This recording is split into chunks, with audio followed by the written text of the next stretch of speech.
কেউ থাকে না। যে কয়দিন হোটেলে ছিলাম, যে হোটেল থেকে নামি দেখি তুমি শয়তান নিচে বসে আছো। কি গো? আমরা আগেই চলে এসেছি।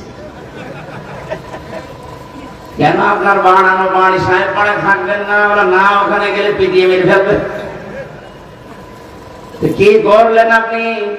এই টাকাগুলো দিয়ে বাংলাদেশে যদি এই যে ৩৬ লক্ষ যুবক এখন লেখাপড়া জানা বেকার হয়ে পড়ে আছে, এদের যদি কর্মসংস্থান বানিয়ে দিতেন, যতদিন বেঁচে থাকতেন বাংলার জনগণ আপনাদের নামাইতো না।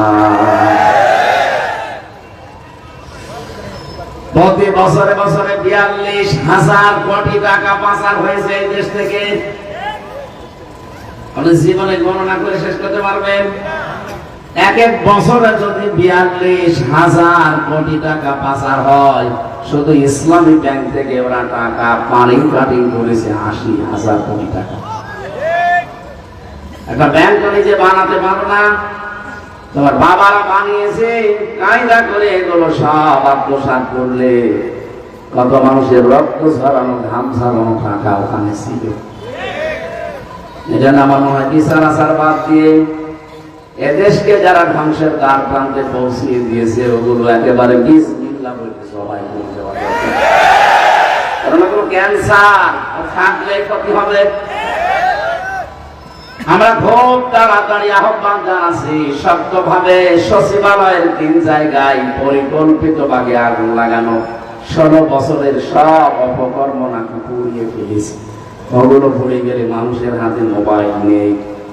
সারা দেশের মানুষের কাছে ডকুমেন্ট আছে।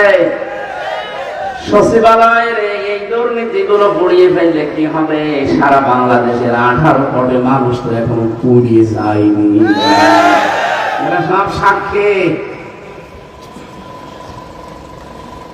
এখানে খুব তাড়াতাড়ি তদন্ত, খুব তাড়াতাড়ি এদেরকে গ্রেফতার করে আইনের আওতায় আনা লাগবে।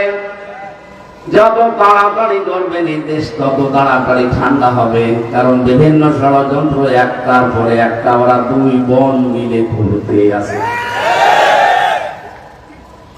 ওরা এখনো পর্যন্ত ওখানে বসে থেমে নেই। কারণ ১৪টা সুটকেস নিয়ে গেছে যাওয়ার সময়। আপনি আমার দেশ পত্রিকার রিপোর্ট দেখেননি? যাওয়ার সময় ১৪টা সুটকেস নিয়ে গেছে। যাওয়ার সময় কারো সাথে কিচ্ছু বলে নাই, শুধু পাইলটকে বলেছে বাক্সগুলো উঠেছে বলে হাত চলে। আপনি একটু কাকুকে বলে যেতে পারলেন না? কাওয়া নাকি দেখা করার জন্য পরবর্তীতে ইন্ডিয়াতে সময় চেয়েছিল, উনি বলেছে না, কাওয়ার সাথে আমার কথা নেই। আপনি আমার সাথে একটু বলতে পারতেন, ৩টা বছর আমার বিনা কারণে জেল খাটালেন। যাওয়ার সময় একটু বলতে পারতেন যে হামজা চলে গেলাম, তাও বললেন না।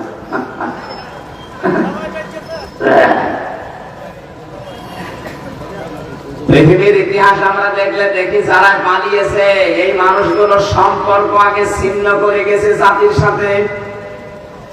কোরআনে কারীম এবং হাদিসে যা সাক্ষী দেয়, দুনিয়াতে যারা মানুষের সম্পর্ক নষ্ট করে এই মানুষগুলোর ভেতরে আল্লাহ ভয় ঢুকিয়ে দেয়। খাদিজাতুল কুবরা রাদিয়াল্লাহু তাআলা আনহা বিশ্ব নবী যেদিন নবুয়ত পেয়ে আসেন, ওই দিন বলেছিলেন, হে আমার স্বামী আবুল কাসেম, ভয় পাবেন না। ইন্নাকা লা তাসিরুর রাহিমা, আপনি ভয় পান কেন? ইন্নাকা লা, না মরলে পড়বো কি করে? এখন যে কয়েকজন মিলে কালেমা খতম করে একটু খাবার খাবো, তাও তো খেতে পারছি না। তাড়াতাড়ি মরিয়ে যান, অন্তত আমরা একটু কালেমা খতম করি। এদেশে যেহেতু এটা এখনো চলছে, আশা করছি আমরা এই দেশে যারা মাসলুম এই মানুষগুলো সতর্ক না হলে এটা থামা সম্ভব না। কারণ পৃথিবীর এখন নিকৃষ্ট জাতি হিসাবে যাদের নাম পাওয়া যাচ্ছে তারা এই ভারতের মুশরিক, উগ্রপন্থী হিন্দুরা। সব হিন্দু না, উগ্র যারা তারা, এরা মানুষ না, এরা জঙ্গি। এরা সারা দুনিয়ার মানুষকে, মুসলমানকে কালার করার জন্য বলতে এরা জঙ্গি। পৃথিবীর সবচাইতে বড় জঙ্গি এখন ইন্ডিয়ার এই উগ্রপন্থী হিন্দুরা। ওরা আল্লাহর ঘরগুলো ভেঙে দিচ্ছে। পৃথিবীর মানুষ আমরা দেখি মাটির নিচে কেউ গ্যাস পায়, কেউ তেল পায়, কেউ স্বর্ণ পায়, আর শয়তানরা খালি মন্দির পাচ্ছে। তাও যেখানে সেখানে না, শুধু মসজিদের নিচে মন্দির পায়। এলাকাটা 850 বছর মুসলমান শাসন করেছে। আমাদের ধর্মে শুধু বাড়াবাড়ি নেই, জোর জবরদস্তি নেই। এই জন্য আমরা একটা মন্দিরও ভেঙে মসজিদ বানাইনি। যদি আমাদের ধর্মে এটা থাকতো, একটা মন্দিরও ভারত উপমহাদেশে থাকতো, জোর করে হলো আমরা সব মুসলমান বানিয়ে ফেলতাম। বাংলার ইতিহাসে আজ পর্যন্ত কোন মন্দির ভেঙে মসজিদ বানানো হয়েছে ইতিহাস আছে? বলেন।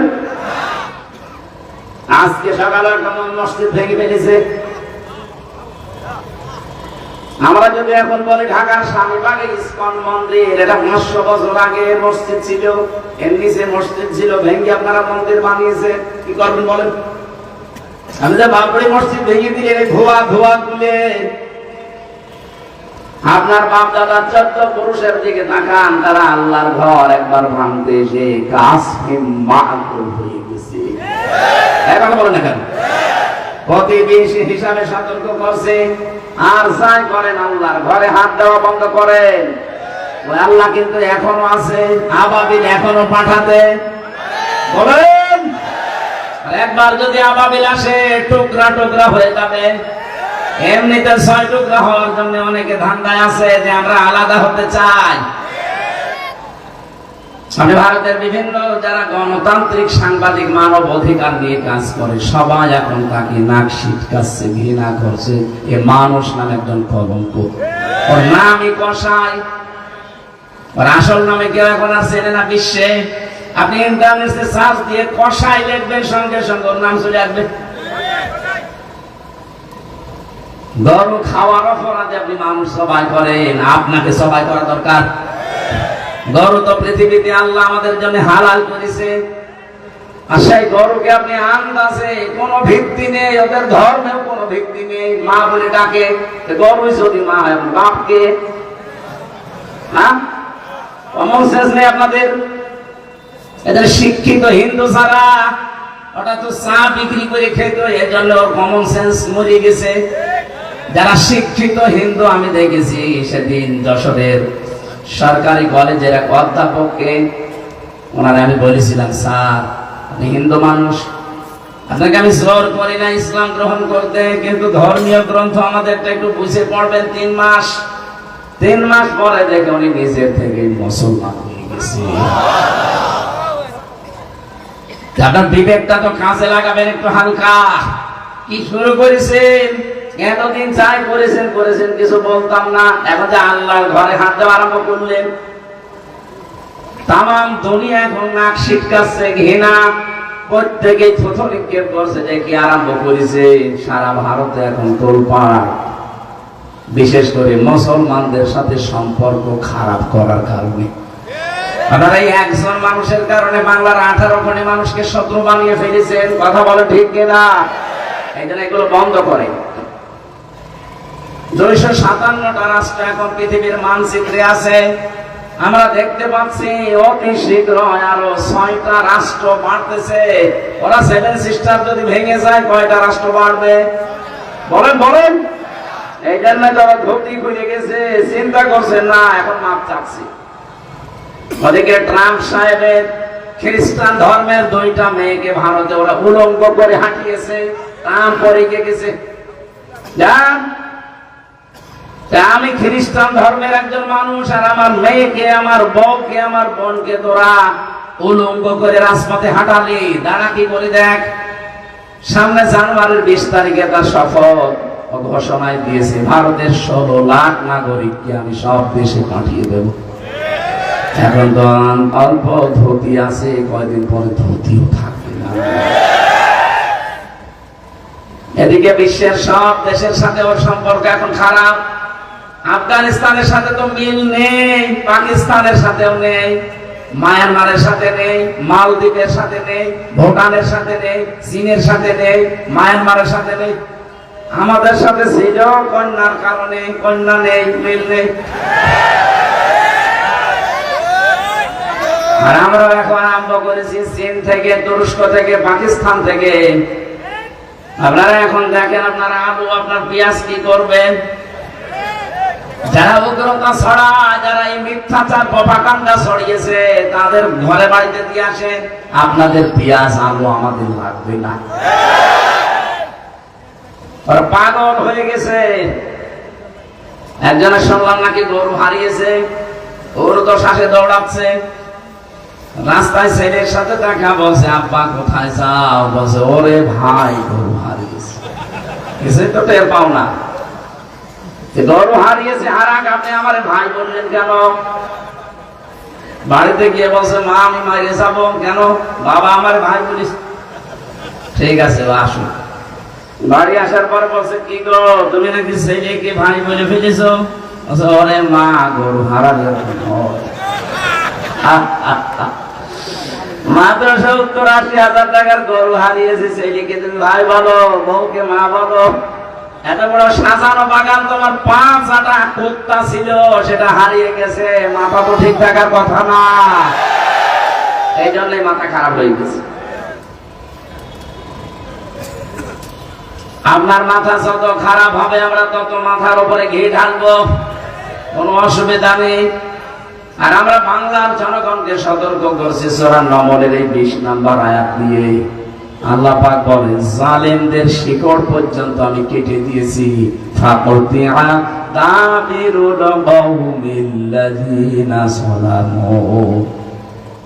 সূরা আনামের 45 নম্বর আয়াতের প্রথম অংশে আছে জালেমদের শিকড় আর নেই, সব কেটে ফেলা হয়ে গেছে। কতিয়া এটা মজুল ফাইল জানা নেই, কে কেটেছে কেউ জানে না। আপনি সারা দেশের জালেমদের বাড়ি ঘর আর অফিসের দিকে তাকান। আমি তো হানিফ সাহেব একটা বললাম কুষ্টিয়ার সারা দেশের অবস্থায়, কিন্তু কে ভেঙেছে কেউ জানে না। কি কথা বলেন না কেন? আপনি বলেন তো কে ভেঙেছে? আপনি ফাইল পাবেন, কর্তা পাবেন। মনে আছে ফেরেশতা জিবরাইল এসে কাজ করে গেছে। কিতাব পড়ছিলে বাড়ি ঘরগুলোর আগে, অথচ কি অবস্থা করে দিয়েছে আল্লাহ, পুরা মাটির সাথে মিশিয়ে দিয়েছে। বললাম না পায়খানার প্যানও খুলে নিয়ে চলে গেছে। এত বড় বড় বাড়ি ছিল ধানমন্ডির, এটা মানুষ আবেগে সোমা খেতেছে। অথচ বাড়িটার দিকে তাকান, এখন জাতীয় টয়লেট হয়ে গেছে। একবারে 4-5 জন 7 জন করে প্রবেশ করছে, কেউ এদিকে কেউ এদিকে কেউ এদিকে। মনে হচ্ছে যে জামাত বদ্ধ টয়লেট চলছে। এ পর্যন্ত আল্লাহ শেষ করে দেননি, পরেরটা আমাদের জন্য আছে। পরেরটা কি? আল্লাহ বলেন তোদের জন্য শোন, ইন্না ফি যালিকা লায়াতাল লিকাউমিন ইয়ালামুন। পরের এটা তোদের জন্য, ইন্না দিয়েছেন আর মাঝখানে লামে তাকিদ আছে। আল্লাহ পাক বলেন অবশ্যই এর ভেতরে শিক্ষা আছে যারা জ্ঞানী সম্প্রদায় তাদের জন্য। জালেমদের এত বড় শিকড় যদি কেটে ওদের বাড়ি ঘর এখন শ্মশান বানিয়ে দিতে পারি, আগামীতে যারা চেয়ারে বসে জুলুম করবে বলে এখনই প্রস্তুতি নিচ্ছে। কি কথা বলে না কেন? আগস্টের 5 তারিখের পর থেকে অনেকেই কিন্তু লেগে পড়েছে বাবা শাহজালাল সব হালাল। নাকি এজেলা শুরু হয়নি? সারা দেশে চলছে চাঁদাবাজি, এখন শুধু নাম পাল্টিয়েছে। আগে করতো আল্লাহর ওলিরা, এখন করছে কথা বলছে না কেন? বলে আমরা জুলুমের শিকার, অত্যাচারিত হয়েছি, এই জন্য কাজ করছি। আপনার চাইতে অত্যাচারিত এই লোকটা আরো বেশি ছিল। এদের নামে তো বদনাম আসে না যে 15.5 বছর এদের উপর স্টিম রোলার চলেছে। এত হামলা মামলা, ঘরে থাকতে পারে নাই, বনে জঙ্গলে কবরস্থানে থেকে কাটিয়েছে। এদের নামে তো চাঁদাবাজির মামলা হয় না, এদের নামে তো কোনো অপরাধেরকে বিড়ি খায় সে অপরাধের মামলা হয় না। আর আপনার নামে এগুলো আসছে কোন কারণে? যদি সত্যি এরকম করে থাকে, এখানে 2টা তাকিদ আল্লাহ খেলা করার জন্য দেয়নি। ইন্না ফি যালিকা লায়াতাল লিকাউমিন ইয়ালামুন। অবশ্যই এখানে শিক্ষা আছে জ্ঞানী সম্প্রদায়ের জন্য। এত বড় বিশাল জালেমদের শিকড় যদি কেটে দিতে পারি, তোদেরটা তো কাটবো এক আর দুই। এখানে সাবধানকে, আগামীতে যারা আসবে তারাও যদি জুলুম করে তাদের বাড়ি ঘর আল্লাহ পরিত্যক্ত করে দেবে। সূরা আহজাব 72 নম্বর আয়াত। আমার আজকের আলোচনার বিষয় আমানত। কি বললাম? বলেন বলেন। নবীজি জানিয়েছেন কিয়ামতের আগে মাইকিং করেও মানুষকে আমানতদার খুঁজে পাওয়া যাবে না। এর আগেও যারা সবই তো একই দেখছি, এখন কোরআনের হাতে দেশটা তুলে দিলে কেমন দেখা যায়, সবাই এখন এটা চায়। আগস্টের 5 তারিখের আগে কথা শুনুন।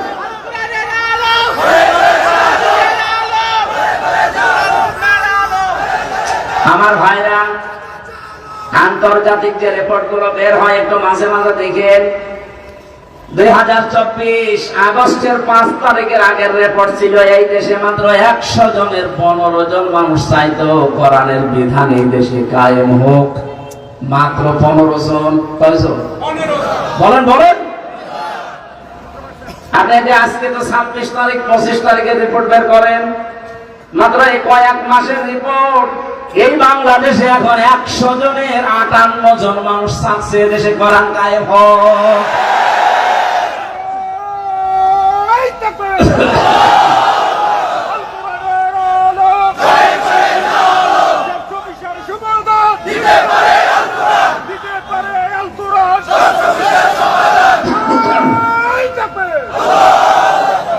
মাত্র 4 মাসের ব্যবধানে পরিশ্রমের ফল যদি 15 থেকে 58 হয়ে যায়, আর কয়েক মাস সময় দেন, আমার যা মনে হচ্ছে গত পরশুদিন গাইবান্ধা জামাতে ইসলামের কেন্দ্রীয় আমির যিনি ডাক্তার শফিকুর রহমান হাফিজাহুল্লাহ, তার আগে একজন হিন্দু পুরোহিত ঠাকুর, তিনি বক্তব্য দিয়েছেন এই দেশে যদি জামাতে ইসলামীকে এই দেশটা হাতে তুলে দেওয়া যায়, এই দেশটা স্বর্গে থাকবে। সংখ্যালঘু নির্যাতনের নামে যত মিথ্যাচার ছড়ানো হয় সবগুলো বরবাদ হয়ে যাবে, আমরা মায়ের কোলে অবস্থান নিতে পারবো। একটা হিন্দু গোবিন্দ পরমাণিত ভাষণ দিয়েছে কয়েকদিন আগে, সবাই চাচ্ছে এদেশে আল্লাহর কোরআনের আইন কায়েম হোক। 100 জনের ভেতরে যদি 15 থেকে 58 হয়ে যায়, আর কয়েকদিন যেতে দেন, আমার বিশ্বাস এদেশে 100 জনের 100 জন মানুষ চাইবে কোরআন কায়েম হোক, আর হবেও তাই ইনশাআল্লাহ। আমি ইনশাআল্লাহ বললাম কেন? এই কথা শুনেন, সূরা কাসাস এটা 5 নম্বর আয়াতে আছে, 20 নম্বর পারা 4 নম্বর পৃষ্ঠা 13 নম্বর লাইনে আছে। আধুনিক তাফসীর গুলো দেখবেন আপনি এখানে পাবেন, অনুরিদু আন্নামুন্না আলাল্লাযীনা ইসতুযিফু ফিল আরদ। রব্বুল আলামিন বলেন, আমি একটা ইচ্ছা করলাম। বলেন তো ইচ্ছা কার? আল্লাহ। আপনি কি জানতা মনে করছেন? আল্লাহ নিজে ইচ্ছা করছেন। ফাআলুল লিমা ইউরিদ, যা ইচ্ছা তাই করি আমি, না কারো কাছে জবাব দেওয়া লাগবে? ইন্নামা আমরুহু ইযা আরাদা শাইআন আইয়াকুলা লাহু কুন ফায়াকুন। আমি যদি কোনো কাজের ইচ্ছা করি শুধু বলি হয়ে যায়। আল্লাহ বলেন আমি ইচ্ছা করলাম। ওই জামানায় ফেরাউন মানুষদেরকে বিভিন্ন দলে বিদলে বিভক্ত করে করে একটা দলকে একেবারে কোণঠাসা করে রেখেছিল, সেই দলটা ছিল মুসা নবীর দল। কুমিল্লাবাসী রাজনীতি মনে না করে বিবেক দিয়ে একটু চিন্তা করেন, এটা হাজার হাজার বছর আগের কথা। আল্লাহ আমাদের শোনাচ্ছেন খেলা করার জন্য না। আল্লাহ বলেন আমি একটা দলকে, যেটা করা দুর্বল করে রেখেছিল, কোণঠাসা করে রেখেছিল, যাদেরকে কথা পর্যন্ত বলতে দেয়নি, সেটা ছিল মুসা নবীর দল। আর আমি আল্লাহ ইচ্ছা করলাম ওই দলের উপরে মনন করতে। মনন মানে না না, মনন মানে অনুগ্রহ করা, দয়া করা। আমি আল্লাহ ইচ্ছা করলাম তাদের উপর একটু দয়া করি। কি কি করব দয়া করে? ওয়ানা জাআলাহুম আইম্মাতান, আমি জমিনের নেতা তাদেরকে বানিয়ে দিলাম।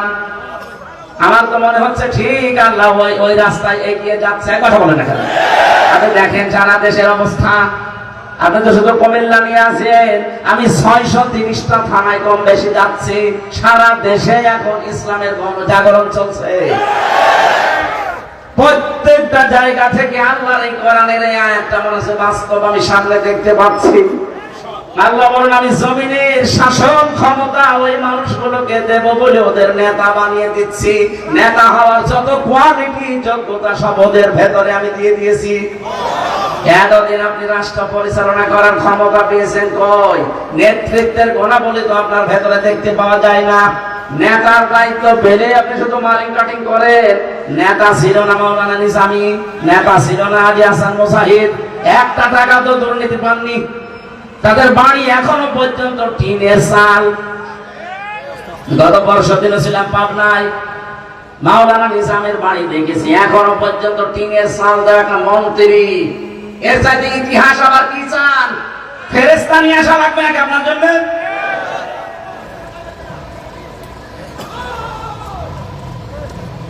আমার ভাইরা, এতটুকু আল্লাহ শেষ করেন নিও না, জাআলাহুমুল ওয়ারিসিন। আল্লাহ বলেন, আমি জমিনের উত্তরাধিকারী তাদেরকে বানিয়ে দেব। এটা বানানোর জন্য যে প্রসেস গুলো আছে ওইগুলো আমি আস্তে আস্তে তৈরি করব। একেবারে আন্তর্জাতিক বিশ্ব থেকে শুরু করে আশপাশের সবগুলোকে আমার আল্লাহ মনে হচ্ছে নিজে নির্বাচিত করছেন। এর পরের শব্দটা খুবই মারাত্মক। আল্লাহ পাক বলেন 6 নম্বর আয়াতে, মাক্কিনা লাহুম ফিল আরদি, জমিনের শাসন ক্ষমতা আল্লাহ আমি তাদেরকে দিয়ে দিলাম।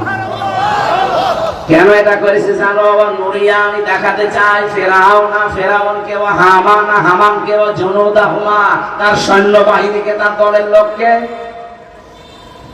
মিনহুম মা কানু ইয়াহদারুন, ওরা সেই দলটাকে সবচেয়ে বেশি ভয় পেত, আমি আল্লাহ তাদেরকে জমিনের শাসন ক্ষমতা দিয়ে ওদেরকে আমি দেখাতে চেয়েছি, আমি দেখিয়েছি। সে আল্লাহ এখনো যদি থাকে না নেই? আরো জোরে। আমরা তো প্রসেস ওইটাই দেখতে পাচ্ছি। সব কিছু গুছিয়ে আল্লাহ জমিনের শাসন ক্ষমতা আল্লাহ দিয়ে লেডি ফেরাউন, হামান, কারণ যতগুলো মন্ত্রীর দিকে তাকান সেগুলো টাক, আর হামানও ছিল এটা কামরুল টাক। একটা হচ্ছে না ডাক্তার মোরাদ হাসান, কয়জনের নাম বলবো? বিরাই টাক। আর বাকিগুলো চুল যেগুলো দেখতে সব মেকি চুল লাগানো। এই টাক হামান গুলোকে এবং তার সৈন্য বাহিনী যারা আছে, পেটুয়া বাহিনী, এদেরকে আমি দেখাতে চাই যে জমিনে যাদের বেশি ভয় পেতে, যাদেরকে নিয়ে আশঙ্কা করতে, তাদেরকে আমি জমিনের শাসন তুলে দিলাম। 54 বছর তো দেখলাম এ দুনিয়া কিভাবে চলে। বাংলাদেশ কাঙ্ক্ষিত মানের কোন শান্তি আমরা এখনো পাইনি। শুধুমাত্র এটা দিয়ে বাকি আছে যে কোরআন দিয়ে চললে দেশটা কেমন দেখা যায়। এক কথা বলে না কেন? এটা দিয়ে দেশটা চললে কেমন দেখা যায় এটা দেখতে চান না? সময় এখন আসতেছে এটা দেখার। কারা দেখতে চান দেখে লিল্লাহি তাকবীর।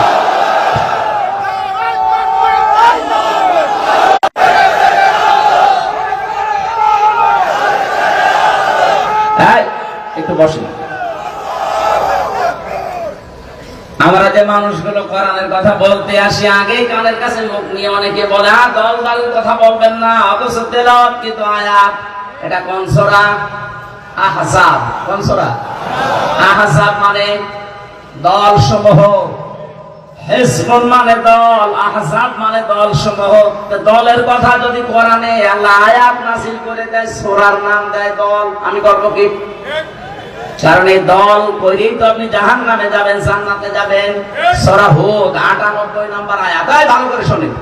সূরা হুদ 98 নম্বর আয়াত, 12 নম্বর পারা, 12 নম্বর পৃষ্ঠা, প্রথম নম্বর লাইন আয়াতে এটা আছে, ইয়াকদুমু কওমাহু ইয়াওমাল কিয়ামাতি ফাওরাদাহুমুন নার ওয়া বিসাল বিরদুল মাওরুদ। এর বাংলা সামারাইজ হচ্ছে, কোন দলের নেতা যদি জাহান্নামে যায়, কর্মী যা আছে সব তার সাথে জাহান্নামে যাবে। বাংলাদেশে আপনি মিলান আয়াতটা, আপনি জানেন না আপনার নেতাকে, ওকে জান্নাতে যাবে না জাহান্নামে যাবে, আপনি নিজেই টের পাচ্ছেন। সাফ কথা, এটা বাংলা অর্থ বলছি। যেই দলের নেতা জাহান্নামী, ওর কর্মী সব যাবে ওর সাথে জাহান্নামে। আপনি এমন নেতার পেছনে ঘোরেন যে নেতারে দেখলে শয়তানের মতো মনে হয়। আমি এমন নেতার পেছনে ঘুরি যারে দেখলে আমার আল্লাহর কথা মনে হয়। এক কথা বলছেন না? যদি এটা ফেরাউন সম্পর্কে, কিন্তু আল্লাহ তাফসীরের ভেতরে আমি যতগুলো মিলিয়েছি সামারাইজ এইটাই, দলের নেতা যদি জাহান্নামে যায়, কর্মী সব ওর পেছনে যাবে জাহান্নামে। আল্লাহ অন্তত আমাদের যেন বাঁচান। এমন মানুষের পেছনে থাকা লাগবে যার চেহারা দেখলে রাসূলের কথা মনে হয়, যার চেহারা দেখলে আল্লাহর তাহাজ্জুদের কথা মনে হয়। কথা বলে ঠিক কিনা? 4টা দিন আমি তার সাথে ছিলাম। লোকটার আমল চা, লোকটার ইখলাস চা। আজ আমাদের হাজারো মানুষের ভেতরে ইখলাস নেই। এমনকি ইসলাম নিয়ে অনেকে কাজ করছে দেখছি, তার ভেতরেও ইখলাস নেই, শুধু লোক দেখানো। না জীবনও আপনার কোন ইবাদত বন্দেগী কবুল হবে। হ্যাঁ, দুনিয়া পাবেন হয়তো, কিন্তু আখিরাত আপনার দ্বারা আরো ধ্বংস হবে। বাংলাদেশে বহু মানুষকে এখন দেখতে পাচ্ছি ইসলামের নাম নিয়েও তাদের ভেতরে ইখলাসটা নেই। অথচ ভয়ঙ্কর হাদিস এটা, কিয়ামতে বিচার করার জন্য মানুষকে ডাক দেবে সর্বপ্রথম ওই আলেমকে। বলবে কেন ইলম শিখেছিলে? আল্লাহ তোমার জন্য বলে না, তোর মনের খবর আমি জানি। তুই বড় আলেম হবি, মানুষ তোকে কারি বলবে, হাফেজ বলবে, মাওলানা মুহাদ্দিস বলবে, এই নিয়ত ছিল তো। ওইটা মানুষ দুনিয়ায় বলে ফেলেছে, যা এবার জাহান্নামে যা। শুধু এতটুকু শেষ করেননি, খুযুহু ফাগুল্লুহু সুম্মা জাহান্নামা সাল্লু সুম্মা ফি সিলসিলাতিন দারুহা ৭০ দিরান ফাসলুকু। ফেরেশতাদেরকে বলবে, ধর এই আলেম নামে জালেমকে ধর, ৭০ গজ শিকল দিয়ে বেঁধে ধাক্কা দিতে দিতে জাহান্নামে উল্টো করে ফেলে দে। বলেন নাউযুবিল্লাহ। বাংলাদেশে আজ ওয়াজের নামে, তাফসীরের নামে, বিভিন্ন খানকার নামে কত কাজ দেখেন লোক দেখানো হচ্ছে। আপনার ভেতরে উদ্দেশ্য কোন কারণে? যে মানুষ আমার নাম করবে, যে বিশাল অনুষ্ঠান করেছে, বিশাল বিশাল হুজুর মাওলানা নিয়ে এসেছে, কোন কারণে এই নিয়ত আপনার ভেতরে? এরকম বাংলাদেশে কোন অনুষ্ঠান হয় না? কথা বলে না কেন? আপনার অনুষ্ঠান সারা বাংলাদেশের মানুষ যদি এক জায়গায় হয়ে যায়, 4 আনাও সওয়াব পাবেন না। আর ওইটার কারণে আপনাকে আল্লাহ কিয়ামতে উত্তমুখী করে জাহান্নামে ফেলবে। এজন্য নিয়ত ঠিক করেন, ইখলাস ঠিক করার দরকার নেই। ওমা উমিরু ইল্লা লিয়াবুদুল্লাহা মুখলিসিনা লাহুদ্দিন। আমাকে এই জন্য নির্দেশ দেওয়া হয়েছে আমি যেন আল্লাহর ইবাদত করি ইখলাস নিয়ে। এজন্য আমি মাফ চাই দিচ্ছি, আপনাদের কাছে বেশি বলে ফেললাম। হাজারো মানুষকে আমি দেখতে পাচ্ছি ইখলাসের কারণে ওর সব মাটি মারা যাচ্ছে। একটা অনুষ্ঠান করছে একটা লোক, দেখলাম 40-50 লক্ষ টাকা খরচ করে, কিন্তু উদ্দেশ্য লোক দেখানো। আরে ভাই, আপনি 40 লাখ না 50 লাখ না 50টা টাকা খরচ করেন, কিন্তু ওটা দেখানো লাগবে আল্লাহকে। বলেন, ওই 50 টাকা খরচ যদি আল্লাহর জন্য হয়, 50 লক্ষ টাকা খরচ করার সওয়াব পাবেন। আর ওই 50 লাখ টাকা যদি লোক দেখানোর জন্য হয়, রিয়া এসে যায় ভেতরে, ওটা আল্লাহর জন্য না। আপনি 50 না 5 পয়সা দান করার সওয়াব পাবেন। আর উল্টা হয়ে ওইটার জন্য 70 গজ শিকলের জন্য আপনি তাও জাহান্নামের শিকল। মানুষকে বলা হবে তুই দান করলি কেন? বলে আমি তোমাকে দেখানোর জন্য না, তোর মনের খবর আমি জানতাম। মানুষ তোকে দানবীর বলবে, মানুষ তোর নাম করবে, এই জন্য তুই দান করেছিস। ওইটা মানুষ বলে ফেলেছে, যা তোর আমার কাছে কিচ্ছু নেই, জাহান্নামে ফেলে দে। আমি তো হাদিসটা পড়ার পরে ভাবি, বাংলাদেশে কত মানুষ ধরা খাবে বলেন তো? একজন মুজাহিদ, তাকেও ডাক দিয়ে বলবে কেন যুদ্ধ করলে, জিহাদ করলে? লোকটা যখন তার নিজের পক্ষে সাফাই গাবে, আল্লাহ বলেন না, তোর মনের খবর আমি জানি। মানুষ তোকে বীর বলবে, মুজাহিদ বলবে, যোদ্ধা বলবে, এগুলো সব বলা হয়ে গেছে দুনিয়ায়। আমার কাছে কোনো সওয়াব, কোনো পরিশ্রম তোর নেই, যা তোকে আমি উদ্ধ করে জাহান্নামে দিয়ে দিলাম। হাদিসটা পড়লেই আমার কেমন যেন কান্না আসে।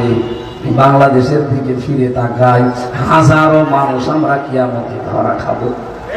এখানে নিয়তটা ঠিক করেন ভাই। ডাক্তার শফিকুর রহমানের নাম বলছি এই কারণে, কারণ আমি তার সাথে নিজে থেকে দেখেছি। আমরা আলেম হওয়ার পরও তার মতো হতে পারি না। সে লোকটার যে ইখলাস, তার ইবাদতের যে মাত্রা, এমনিতে আল্লাহ তার কথার ভেতরে এত তাসির দেয় না। বড় বড় বুজুর্গ মানুষ দেখি ঘন্টার পরে ঘন্টা কথা বলে, কুকুরও শোনে না। আর আল্লাহ কি দিয়েছে, একটা ডাক্তারের ভেতরে 2 মিনিট কথা বললে মনে হয় 50 ঘন্টা কথা বলার সমান। এমনি আল্লাহ এগুলো দিয়েছে তার ইখলাসের কারণে। দল করা লাগবে নেতা দেখে, কারণ নেতা জাহান্নামে গেলে কর্মী সব যাবে, তার মাঝে জাহান্নাম। আমি কি এটা বানালাম আজকে? সূরা হুদের 98 নম্বর আয়াত। যদি মিথ্যা মনে হয় তাফসীর ঘুরে পড়ে দেখেন, সামারাইজ এইটাই। সময় নেই বলে ব্যাখ্যা করতে পারছি না। এখানে দল নাম শুনলে যাদের নাক শীতকান, শরীরের ভেতরে আগুন ধরে, দলের কথা বলবে কেন? আরে শয়তান, দলই তো যাবে জান্নাতে, দলই যাবে জাহান্নামে। উলাইকা হিজবুল্লাহ উলাইকা হিজবুশ শাইতান। দল না থাকলে আপনি থাকবেন কোথায়? বলে আমি কোন দলে নেই, আমি নিরপেক্ষ, এটা একটা ডাক্তার শয়তান। পৃথিবীর প্রতিটি নবী তার জীবনে ইসলামের দলে ছিলেন। আপনাকে হয় ইসলামের দলে থাকা লাগবে, না শয়তানের দলে থাকা লাগবে। কথা বলেন না কেন? এখান থেকে একটা আয়াত পড়লাম, ইন্না আরাদনাল আমানাতা আলাস সামাওয়াতি ওয়াল আরদি ওয়াল জিবাল। আল্লাহ বলেন অবশ্যই দিয়েছি, বলছে আমাদের কাছে দেন, আমরা পারব। এটা যে কত ভারী বিষয়। ইন্না সানুলকি আলাইকা কওলান সাকিলা। অবশ্যই হে নবী অতি শীঘ্র। ইন্নাহু কানা যালুমান জাহুলা। অবশ্যই মানুষ অকৃতজ্ঞ এবং অতিশয় জুলুমকারী। এবার আসেন আয়াতের ব্যাখ্যার দিকে যাই। এই পৃথিবীতে যত আমানত আল্লাহ দিয়েছেন, সবচাইতে বড় আমানত এবং আল্লাহর পক্ষ থেকে উপহার পাবেন। আপনি দুঃখে থাকবেন, মার খাবেন না। কোরআন দিয়েছে আপনাকে আমি উপরে তোলার জন্য। এজন্য যে উদ্দেশ্যে আল্লাহ কোরআন দিয়েছেন, আমি চোখের সামনে এখন দেখতে পাচ্ছি, উদ্দেশ্যটা সামনে সাকসেস হবে ইনশাআল্লাহ। বাস্তবায়ন করব আমার রাসূলের স্বপ্নগুলো যথাযথভাবে। এই কথা কার? এই ভালো করে মিলান, এই কথা কার? রাসূল এখন আছে? হ্যাঁ, না নেই। রাসূলের নায়েব আছে। আজকের মাওলানা সভাপতি যিনি, উনি মাওলানা আব্দুল মুতালিব, নামের আগে আলেম লেখা আছে। উনি রাসূলের নায়েব, উত্তরাধিকারী। এক কথা বলছেন না কেন? রাসূলের স্বপ্ন যদি আল্লাহ বাস্তবায়ন করতে পারেন, উত্তরাধিকারী যারা, রাসূলের নায়েব যারা, রাসূলের স্থলাভিষিক্ত যারা, তারাও যদি স্বপ্ন দেখে, ওইটাও আল্লাহ বাস্তবে রূপ দেবেন। এদেশে আল্লাহর কোরআনের আলেম আল্লামা দেলাওয়ার হোসেন সাইদি, উনি আলেম না? আরো আসতে বলেন। শুধু আলেম না, ওনাকে আল্লামা দেওয়া হয়েছে। আল্লামা মানে মহাজ্ঞানী। এই শব্দটা বাংলাদেশে কয়জনের নামের আগে আপনি পাবেন? এত বড় আলেম কয়েকটা স্বপ্ন দেখেছে। একটা স্বপ্নকে আল্লাহ মিথ্যা করেনি, সবগুলো দেখিয়েছে। আলেম স্বপ্ন দেখেছিল যে সালেমরা ঈদের অর্থ পাবে না, তাই পাচ্ছে না। স্বপ্ন দেখেছিল শুধু নাড়া দেওয়া হবে, দিল্লি গিয়ে পড়বে, তাই পড়েছে। আমার তো মনে হচ্ছে ওনার 3 নাম্বার যে স্বপ্ন, এই দেশে কালেমার পতাকা সালেমদের নাকের ডগার উপরে পথ করে উড়বে, ওইটা বাস্তবে রূপ নেবে। রাসূলুল্লাহর স্বপ্ন যদি আল্লাহ বাস্তবে রূপ দিতে পারে, মাস্ট বি রাসূলুল্লাহর নায়েব ছাড়া, রাসূলুল্লাহর ওয়ারিস ছাড়া তাদের স্বপ্ন আল্লাহ বিতা হতে দেবে না, দেখাবে। আর ওইটা দেখার আশায় আছি। ৫৬,০০০ বর্গ মাইল কোরআন দিয়ে চললে কেমন দেখা যায় আপনি দেখবেন, এটা মিনি জান্নাত হয়ে গেছে। আর অনেকে জোজের ভয় দেখাচ্ছে মেয়েদের, ইসলাম আসলে তুমি সিনেমা করতে পারবা না। এক মহিলার সাথে দেখলাম সাক্ষাৎকার দিচ্ছে, যে ইসলাম যদি চলে আসে, তাহলে আমি যে সিনেমা গুলো করেছিলাম ওগুলোর এখনো টাকা পাইনি, ওই টাকা আমি কোথায় পাবো? ওরে শয়তান, আমার সিনেমা করতে দেবে তো? ওরা ভয় দেখায় তাদেরকে ঘর বন্দি করে রাখবে না, এটা মিথ্যা কথা। আমিরে জামাত ডাক্তার শফিকুর রহমান ঘোষণা দিয়েছে, ইসলাম যদি দেশে আসে, মেয়েরা সবচাইতে বেশি নিরাপদে থাকবে। মানে আবার ঘোষণা দিয়েছেন দেশে ইসলাম আসলে প্রথম আমরা বন্ধ করব বাংলাদেশ থেকে চাঁদাবাজি, যেটা ইলেকশন আর লাল নয় বেশি বেশি হতো। আর কথা বলে না কেন? হুজুর কিছু জানে না। কোথায় আসেন সেই চাঁদাবাজ? আসেন এখন চাঁদাবাজি করতেন, এখনো সুযোগ আছে হালকা কি, কারণ আপনার অনেকে ভাই বোন করছে, আপনিও করেন, কিন্তু ইসলাম আসলে দেশ থেকে চাঁদাবাজি ছাড়িয়ে বিদায় করা হবে। আমার দুজনে আশার সঞ্চার হয়। আল্লাহ তার আলেমকে যে স্বপ্নগুলো দেখিয়েছেন, একটা স্বপ্ন যে মিথ্যা হচ্ছে না, সবগুলো খাপের খাপ মিলে যাচ্ছে। সামনের এই স্বপ্নটাও মিলে যাবে ইনশাআল্লাহ। কোন ষড়যন্ত্র কাজ হবে না, সবগুলো মাঠে মারা যাবে ইনশাআল্লাহ। এখন আল্লাহ যে আমানত দিলেন আমাদের উপরে, আমানতের হক কি? 6টা হক আমি পেয়েছি পুরা কোরআনে। আল্লাহর এই আমানত, এই কোরআন আমাদের কাছে 6টা জিনিস চাই। কয়টা? আরো জোরে বলেন। কুমিল্লাবাসী এখন থেকে এই 6টা হক আপনি আদায় করে মরবেন। 1 নম্বরে বিশ্ব নবী জানিয়েছেন কোরআন আমাদের কাছে চায় আমরা যেন কোরআনের উপরে ঈমান রাখি। সূরা মুহাম্মদের 2 নম্বর আয়াতে আছে দলিলটা, ওয়াল্লাযীনা আমানু ওয়া আমিলুস সালিহাতি ওয়া আমানু বিমা নুজিলা আলা মুহাম্মাদ। প্রশ্ন আসতে পারে, ঈমান তো আমার আছে না। কে বলেছে আপনার ঈমান আছে? কেউ যদি ঈমান আনতে চায় কোরআনের উপরে, তার প্রথম কাজ হবে ঈমান আনার আগে তাগুত ছেড়ে দেওয়া। এক কথা বলে না, আপনি ঈমান এনেছি বললে হবে না। ঈমান আনার আগে কাজ কি? তাগুত ছেড়ে দেওয়া। ফামাইয়াকফুর বিত-তাগুতি ওয়া ইউমিন বিল্লাহ। কোন মানুষ যদি ঈমান আনতে চায়, তার প্রথম কাজ হবে তাগুত ছাড়া। তাগুত না ছেড়ে যদি ঈমান আনেন, ওই ঈমানের কোনো মূল্য নেই। যখন তখন ঈমান লিখে যেতে পারে, কিন্তু তাগুত ছেড়ে দিয়ে কেউ যদি ঈমান আনে, লাম ফিসাম আলাহা, কখনো ছিড়বে না। এই বাংলাদেশে যারা তাগুত ছেড়ে দিয়ে ঈমান এনেছে, আপনি তাদের দিকে তাকান। ডাক্তার শফিকুল ইসলাম মাসুদ, দেলাওয়ার হোসাইন, এই কথা বলছেন না কেন? 57 দিন রিমান্ডে থাকার পরও তার ঈমান থেকে টলাতে পারেনি। মানে দেশে যার তাগুত বাদ দিয়ে এমনি ঈমান এনেছে, শুধু ঝড় আসলেই মসজিদ ছুঁয়ে পালিয়েছে। জাতীয় মসজিদের ইমাম পালায়নি, ওর ঈমান ছিল, কিন্তু তাগুত ছেড়ে না দিয়ে তাগুত সরকার যে লোকটা নৌকা মার্কা নিয়ে দাঁড়াতে পারে, ওর ঈমান থাকে কি করি? কথা বলেন। যারা আল্লাহর আইন প্রতিষ্ঠা করতে চায় না, মানুষের আইন প্রতিষ্ঠা করতে চায়, তারা তাগুত।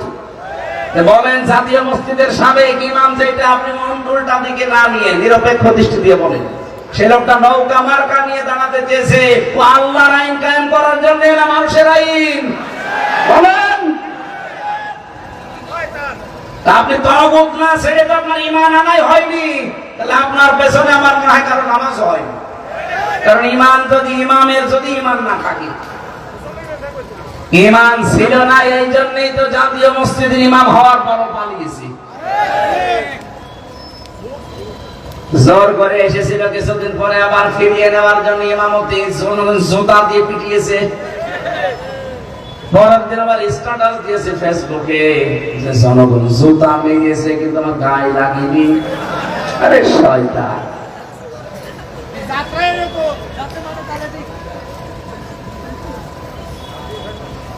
এখানে আমার কথা হচ্ছে, আপনি ইবাদত বন্দেগী করবেন, করেন, তার আগে ঈমান আনেন। ঈমান আনবেন, আনেন, তার আগে তাগুত ছাড়েন। তাগুত না ছেড়ে ঈমানের যেমন মূল্য নেই, ঈমান না থাকলে ইবাদতেরও।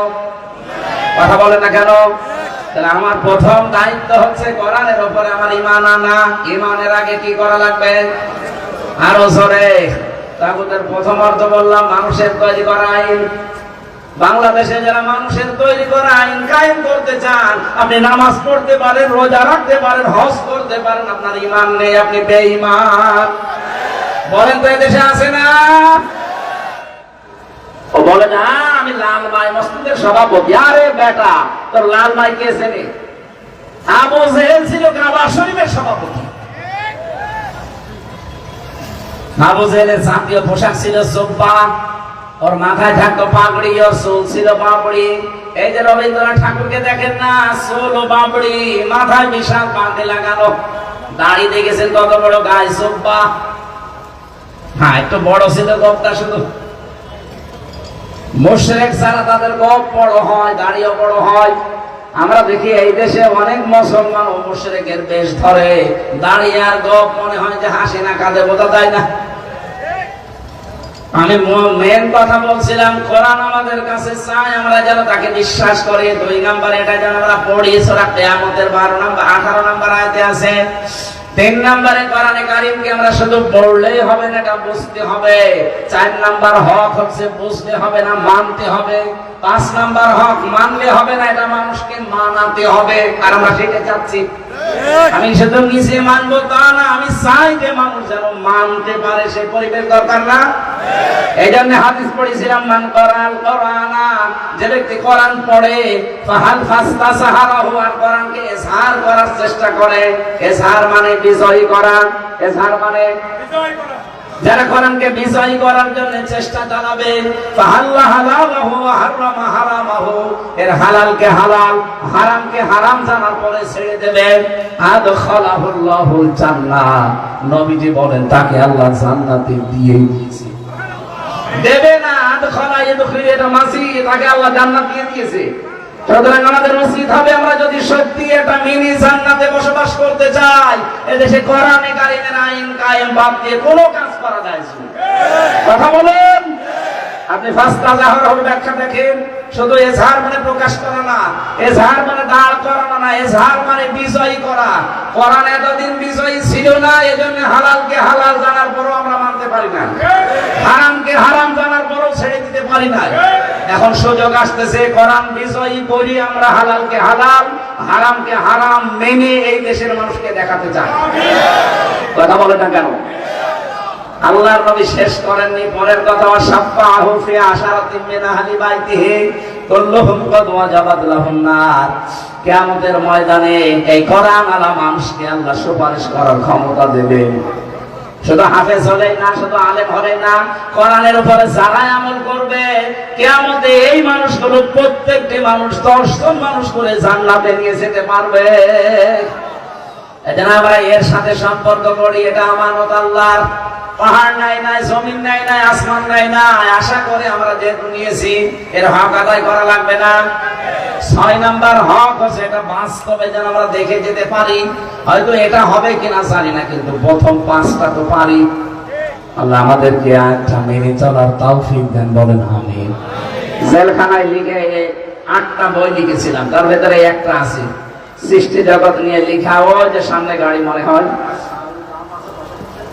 ড্রাম আছে, এদের মাহফিলের জন্য যাওয়ার সময় সমর্থন অনুযায়ী ওখানে দিয়ে যাবেন। আর এটা একটু যাওয়ার সময় যদি পারেন নিয়ে যান, অনেক শিক্ষা পাবেন এর ভেতর থেকে। 29 তারিখে নরপাটি লাকসাম, এখানে দিনের বেলা না, দিনের বেলায় 29শে জানুয়ারি স্বেচ্ছাসেবকদের হাতে আপনি যা পারেন সমর্থন অনুযায়ী দিয়ে দিন। আল্লাহুম্মা আমিন। লা হাওলা ওয়ালা কুওয়াতা ইল্লা বিল্লাহিল আলিয়্যিল আযীম। আল্লাহ কোরআনের কথাগুলো যেভাবে শুনলাম আমাদেরকে মেনে চলার তৌফিক দাও। ব্যক্তিগতভাবে আমি অসুস্থ, আল্লাহ তুমি শিফায়ে কামিলা দিলা দাও।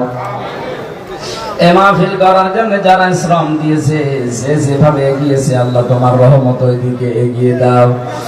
সম্মানিত মা বোনদেরকে তুমি খাদিজার মতো, আয়েশার মতো বানাও। এই দেশটা তুমি মেহেরবানি করে কোরআনের হাতে তুলে দাও। আল্লাহুম্মা গফিরলি ওয়ারহামনি ওয়াহদিনি ওয়াফিনি ওয়ারযুকনি ইয়া রাব্বাল আলামিন। এলাকায় মাঠের নিচে কত মানুষ ঘুমিয়ে আছেন, কোরআনের ইজ্জতে মাফ করে দাও। যে বাড়িতে এসে বসেছিলাম, আল্লাহ বাড়ির উপরে তোমার রহমত নাযিল করো। এলাকায় তোমার যে বান্দার মাধ্যমে আসা হয়, আর ওয়াহিদ ভাই, মোস্তফা ভাই সহ যত মানুষ কোরআনের জন্য এগিয়ে আসে,